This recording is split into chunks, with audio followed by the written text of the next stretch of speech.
చేయాలంటే పూర్తి అధికారాలు మరింత విస్తరించాలని ఆ అధికారిని ఐ థింక్ పూనం మాల్కొండ ఆమె కోరడము, ఇటువంటి కారణాల వల్ల వీటిని దృష్టికి తీసుకోవడం, నన్ను తీసుకెళ్ళమంటే నేను ఎల్వి సుబ్రహ్మణ్యం గారి దగ్గర తీసుకెళ్ళాను. ఆయన కొంత దానికి ఒప్పుకోకపోవడం దానివల్ల వచ్చింది తప్ప నాకు వ్యక్తిగతంగా ఏం లేదు. సో ప్రతిదాన్ని ఆయన ఆల్మోస్ట్ అసలు ఎలా చేస్తారు, ఈయన చాలాసార్లు అడిగారు. ఐఏఎస్లో ప్రభుత్వాలు తప్పు చేస్తే చెప్పాలి కదా, కుదరదు సార్. డెమోక్రసీలో ఎవరు ఎన్నికవుతారో, ఎవరు అక్కడ కుర్చీలో అధికార పీఠంలో ఉంటారో వాళ్ళు చెప్పింది వినాల్సిందే. మీరు ఏదన్నా మీరు చెయ్యండి.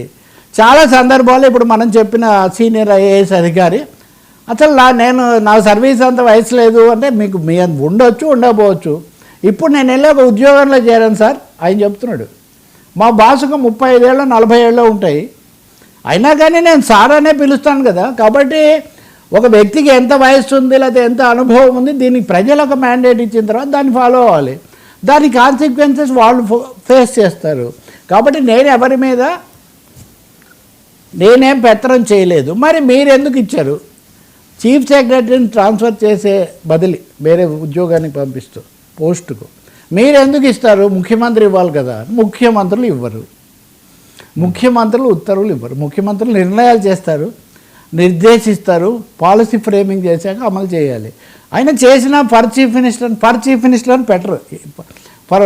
ఫర్ ఇన్ఫర్మేషన్ ఏంటంటే ఫర్ ది చీఫ్ మినిస్టర్ అని ఏఐఎస్ అధికారి సమాధానం పెట్టరు, సమాచారం అందులో పెట్టరు, రైటింగ్లో ఉండదు, రైటింగ్లో ఉండదు. చెప్పిన అంటే అక్కడ చెప్పారు అంటే దాని అర్థం ఆయన చెప్పారని. కొన్ని సందర్భాల్లో it has the sanction of so and so authority అని ఉంటుంది. కాబట్టి అనేక విధాల కొంత అది అస్పష్టంగాను చాలా అది ఇచ్చినటువంటి ముందు వచ్చిన దానికి ముగింపుకు కూడా చాలా విచిత్రంగా తయారైంది. ఎన్నిసార్లు అడిగినా కానీ ఇతనేమి సరే జనరల్ కామెంట్స్ అంటే ఓకే, రంగులు వేయడం లేకపోతే మరీ ఇంకా అలాంటి చర్చలు ఎప్పుడైనా జరిగాయో లేదో నాకు తెలియదు. కానీ ఆ ఫోటో కూడా పెట్టారు వాళ్ళు.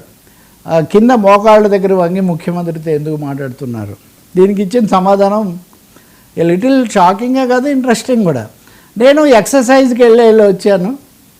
సో నా నోరు ఇది కొంచెం వాసనగా ఉంటుంది కాబట్టి కొంచెం దూరం అంటే ఈ స్థాయికి వెళ్ళింది అది. కానీ ఇంత జరిగిన తర్వాత విధానపరంగా నాకు చాలా షాకింగ్ ఏంటంటే వర్మ లిక్కర్ కుంభకోణం కానీ లేకపోతే ఏ విషయాల్లో అయితే 1000 కోట్లు 1,00,000 కోట్లు గల్లంత అవుతున్నాయని అయితే బయట వార్తలు అందులో అరెస్ట్ అవుతారు ఇందులో అరెస్ట్ అవుతారు ఇవన్నీ ఉన్నాయో, మరి మీరు అంత సన్నిహితంగా ఉన్నప్పుడు ఇవి ఎలా జరిగాయి, దీంట్లో మీకు ఏమైనా ఉందా, లేదా మీరు ఎప్పుడైనా అలాంటి ప్రశ్నలు రాలేదు.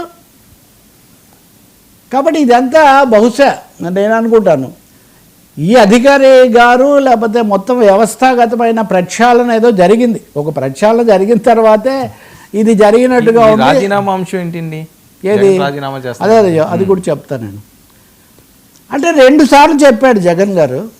ఆయన చెప్పేది ముఖ్యమంత్రి 2 సార్లు ఒక అధికారికి సంబంధించి తొందరగా ఆర్డర్ ఇవ్వండి, ఆర్బీకేలకు సంబంధించి అధికారికే 2 అధికారాలు ఇస్తే పూర్తి అవుతుంది, త్వరగా అవుతుంది అని 2 సార్లు ముఖ్యమంత్రి చెప్పిన తర్వాత కూడా చీఫ్ సెక్రటరీ దాన్ని ఎగ్జిక్యూట్ చేయకపోతే ఈయన ఎందుకు ముఖ్యమంత్రిగా ఉండడం, నేను 2 సార్లు చెప్పినా కానీ అక్కడ అమలు చేయకపోతే నేను ఇంకా రాజీనామా చేస్తాను అంటే నేను ఎవరితోనో అన్నా చాలా ముఖ్యమైన వ్యక్తులతో. అంటే సార్ 30 సార్లు అంటారు సార్ ఆ మాట, రోజువారీ చర్చలు ఇవన్నీ జరిపోయి ఇంకెందుకబ్బా నా వల్ల కాదు, లేకపోతే మీరు కదా ఈ చర్చలు ఇంకా మీరు అనుకోగానే మీరు చేయరు కదా. కాబట్టి అది సాధారణ పరిభాషలో అన్న తప్ప నిజంగా ఏదో రాజీనామా ఒక్క క్షణం కూడా అధికారం వదులుకోరు వీళ్ళెవరు. అందుకని ఆయన ఏదో నిజంగా రాజీనామా చేస్తానన్నట్టు. కానీ టెన్షన్ ఆ స్థాయికి వెళ్ళిన తర్వాత లేదు. ఇప్పుడు క్రూషియల్ క్వశ్చన్, ఎల్వి సుబ్రహ్మణ్యాన్ని ఆ మానవ హక్కుల సంస్థగా దేనికో బదిలీ చేస్తూ ఒక ఉత్తర్వు ప్రవీణ్ ప్రకాష్ పేరుతో వచ్చింది. ముఖ్యమంత్రి కార్యాలయంలో ఉన్నంత మాత్రాన మీరు అలా ఉత్తర్వు ఇచ్చే అధికారం మీకు ఉందా? కాదు, జనరల్ అడ్మినిస్ట్రేషన్ జిఏడి కూడా నేను సెక్రటరీని కాబట్టి జిఏడి తరఫున ఇవ్వచ్చు. కానీ జిఏడి కాకుండా సీఎంఓది ముందుకు వచ్చినందువల్ల ఈ క్లాష్ వచ్చింది. కాదు, క్యాబినెట్లో నిర్ణయం చేయాలి కదా అంటే క్యాబినెట్ ముందు పెట్టి ఒక ప్రధాన కార్యదర్శిని మార్చాలని దాని మీద బహిరంగ చర్చ చేసి ఇదంతా చేస్తే గౌరవంగా ఉంటుందా? లేదా ఒక అఫీషియల్ బ్యూరోక్రాటిక్ మెథడ్లో దీన్ని ఏదో పూర్తి చేసి పంపిస్తే గౌరవం. ఇవన్నీ అంటే నేను చెప్తుంది ఏంటంటే ఈ ఆర్గ్యుమెంట్స్ అనేవి ఎంత స్కిల్ఫుల్గా ఎంత డొంక తిరుగుడుగా ఇవన్నీ కూడా నడిచాయనేది ఒకటి కనిపిస్తుంది. రెండవదేమో అసలు ఈ కాన్సెప్ట్ ఉంది చూడండి, ఐఏఎస్ అధికారులు ముఖ్యమంత్రులను చెప్పగలుగుతారు చేయగలుగుతారు అని పదే పదే అనుకోవడం అదొక అవాస్తవికత. ఎందుకంటే పొలిటికల్ లీడర్షిప్ నిర్ణయిస్తుంది అడ్మినిస్ట్రేషన్. ఆ తర్వాత ఇంకోటి వీళ్ళంత స్వచ్ఛమైన వీళ్ళ మీద ఆరోపణలు లేవు. ఆ విషయంలో ప్రవీణ్ ప్రకాష్ మీద పెద్దగా ఆరోపణలు లేవు. ఆయన కొంత హై హ్యాండెడ్గా ఉంటారు, లెక్క బెటర్, అదే ఆయన కూడా ఒప్పుకుంటున్నారు.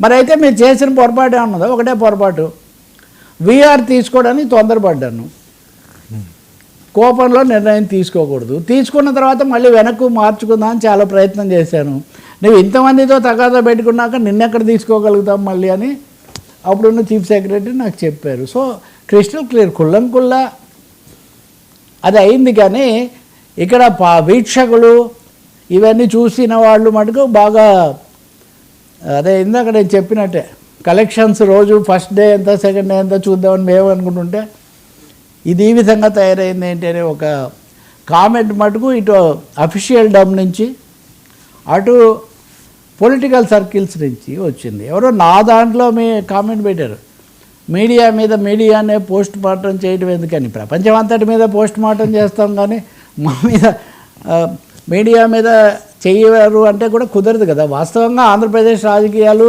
మీడియా మీద కదా నడుస్తున్నాయి, వాళ్ళు ఇలా రాశారని వీళ్ళు ఇలా రాశారని. సో భవిష్యత్తులో మరి ఇప్పుడు మళ్ళీ ఐ థింక్ దీని మీద క్లారిఫై చేయగలిగిన వ్యక్తి ఒకరు ఎల్వి సుబ్రహ్మణ్యం గారు. ఆయన మళ్ళీ ఏమైనా చెప్తారేమో మనం చూడొచ్చు.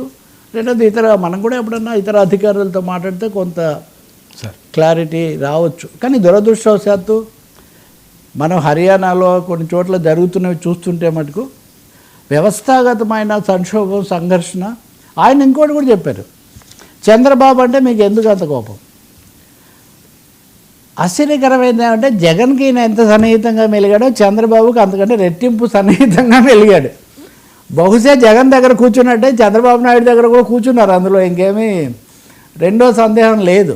హైదరాబాద్ ఏపీ భవన్ నాకు అత్యంత సుఖప్రదమైన కాలం పదవీ పరంగా. ఎందుకంటే హిందీ అంతగా రాదు ఇక్కడి నుంచి వచ్చే చాలా మంత్రులకు. అక్కడ మేమేమేదో చెప్తే కొంత అక్కడికి వచ్చేసరికి a minister in Hyderabad is different from a minister landed in Delhi. So అక్కడ మా మాట కొంత చెల్లుబాటు అయ్యేది. అలా చెల్లుబాటు అయింది కాబట్టి ఎల్వి సుబ్రహ్మణ్యం గారికి ప్రోటోకాల్ను మించి ఇచ్చిన రూమ్ నేను ఏపీ భవన్లో ఏర్పాటు చేసి మంత్రి గారికి ప్రోటోకాల్ ప్రకారం ఇవ్వాల్సింది నేను హోటల్లో చేశానని ఆయన చెప్తున్నారు. అంటే ఈ అధికార సోపానంలో వర్మ ఎన్ని జరుగుతూ ఉంటాయనేది అయితే ఒకటి అర్థమవుతుంది. నేను ఇప్పుడు ఉత్తరప్రదేశ్లో ఉంటున్నాను కాబట్టి ఆంధ్రప్రదేశ్ ప్రజలు